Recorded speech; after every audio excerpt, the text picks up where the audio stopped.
En el nombre del Padre, y del Hijo, y del Espíritu Santo. Amén. Soy el Padre Silvio Moreno desde Túnez.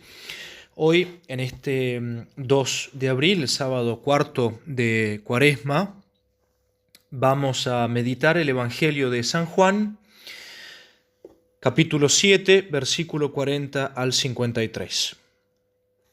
En aquel tiempo, muchos entre la gente que habían escuchado a Jesús decían: «Este es verdaderamente el profeta». Otros decían: «Este es el Cristo». Pero otros replicaban: «¿Acaso va a venir de Galilea el Cristo?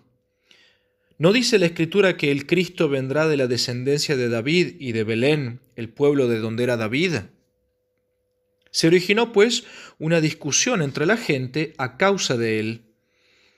Algunos de ellos querían detenerle, pero nadie le echó mano. Los guardias volvieron donde los sumos sacerdotes y los fariseos. Entonces les dijeron: «¿Por qué no lo habéis traído?». Respondieron los guardias: «Jamás un hombre ha hablado como habla ese hombre». Los fariseos les respondieron: «¿Vosotros también os habéis dejado embaucar? ¿Acaso ha creído en él algún magistrado o algún fariseo? Pero esa gente que no conoce la ley son unos malditos». Les dice Nicodemo, que era uno de ellos, el que había ido anteriormente donde Jesús: «¿Acaso nuestra ley juzga a un hombre sin haberle antes oído y sin saber lo que hace?». Ellos le respondieron: «¿También tú eres de Galilea? Indaga y verás que de Galilea no sale ningún profeta». Y se volvieron cada uno a su casa. Palabra del Señor. Gloria a ti, Señor Jesús.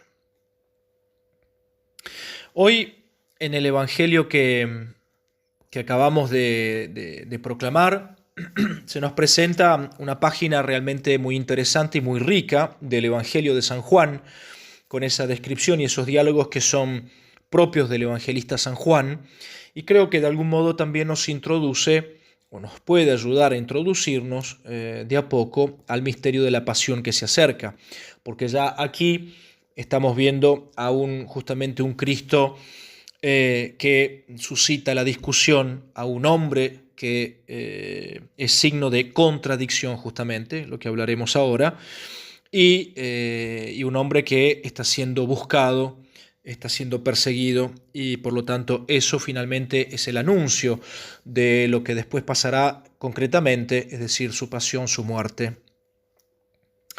Entonces, el Evangelio de hoy nos presenta las diferentes reacciones justamente que producían las palabras de Jesús y la persona de Jesús, lo cual es muy interesante también, porque eso nos muestra esa presencia de Cristo que no deja indiferente a nadie.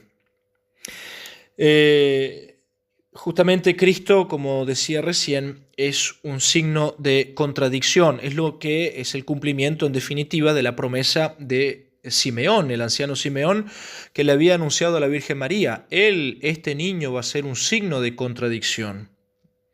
Y lo que es interesante de notar es que justamente Cristo no deja indiferente a nadie que lo escuchara o que lo viera.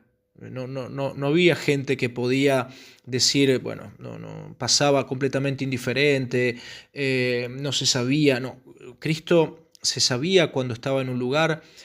La gente quería escuchar lo que él decía, tal vez también para justamente criticarlo o perseguirlo, pero querían escucharlo y querían ver también lo que él hacía. Imagínense esa respuesta de los soldados: «Nadie ha hablado como él antes», o «Nadie ha hablado como este hombre». Es decir, que hasta los soldados mismos se ven convencidos de esa autoridad. ¿Cuánta gente con autoridad los soldados han escuchado? ¿Cuántos procónsules o emperadores o gobernadores habían escuchado con autoridad? Y sin embargo dicen: «Nadie ha hablado como este hombre». Por lo tanto, Cristo no deja indiferente a ninguno. O sea, delante de Cristo se presenta siempre una elección. O estamos con Él o estamos contra Él, ¿no? Y es por eso también que se arma una especie de discusión en torno al origen de Jesucristo. Y justamente es como decir, esta discusión que se origina y toda esta situación de no ser indiferentes a Cristo y de ver cómo la gente se sentía de todos modos atraída por Cristo, nos muestra que las palabras de Cristo y las obras de Cristo no están vacías, no están llenas de soberbia y de falsedad, lo cual probablemente la gente lo veía eso en los fariseos, en los saduceos, en el mismo gobierno, los soldados veían ese lenguaje falso, ese lenguaje superficial, ese lenguaje soberbio. En cambio, Cristo es la verdad, por lo tanto su lenguaje es verdad, sus acciones son verdad. Y si esto sucedía con relación a sus oyentes, con mayor razón sus obras provocaban muchas veces el asombro y la admiración. Y también al mismo tiempo la crítica, la murmuración y el odio. Y por supuesto la consecuencia de todo esto, la persecución.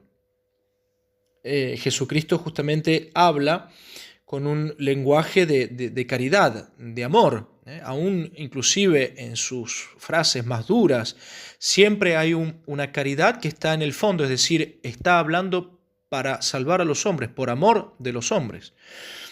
Por lo tanto, sus obras y sus palabras manifiestan el profundo amor que sentía hacia todos los hombres, especialmente hacia los que tenían mayor necesidad, es decir, los pecadores. Y nosotros entonces hoy como cristianos tenemos ante todo, yo diría dos cosas. Primero, no podemos ser indiferentes y quedarnos indiferentes ante la persona de Cristo. Las palabras de Cristo, las acciones de Cristo no pueden no producir un efecto en nuestra vida. Nosotros tenemos que dejar que esas palabras de Cristo, su acción en nosotros, modifique nuestra vida. Y al mismo tiempo estamos llamados a ser signos de contradicción, porque tenemos que hablar y actuar en el nombre de Cristo, en cuanto cristianos, y no como los demás, no con el lenguaje del mundo. Y por eso necesariamente vamos a ser, si somos verdaderos cristianos y si hablamos y vivimos como tiene que ser, como cristianos, vamos a ser signos de contradicción. Nosotros, imitando y siguiendo a Jesucristo, hemos de emplear igualmente el lenguaje de la caridad. Lo hacemos por amor de los hombres y para que justamente se manifieste esa presencia de Dios en nuestro lenguaje y en nuestro comportamiento. Pero también tiene que ser un lenguaje de verdad. No puede ser un lenguaje falso, no puede ser un lenguaje o actitudes vacías, superficiales, mundanas.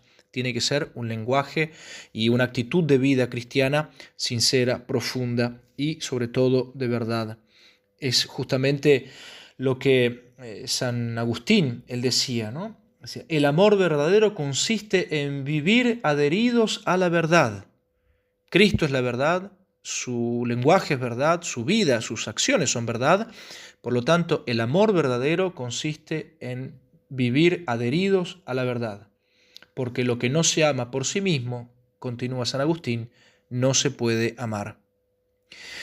Entonces pidamos esta gracia justamente de ser capaces de dejarnos transformar, que las palabras de Cristo, la acción de Cristo, la gracia de Cristo no resulte indiferente, no sea indiferente en nuestra vida, sino que produzca fruto y fruto abundante. Y al mismo tiempo no tengamos miedo de ser signos de contradicción, justamente porque diciendo la verdad, actuando en verdad, estamos justamente adhiriéndonos a Jesucristo y al amor verdadero que es Dios mismo. Que el Señor nos conceda esta gracia.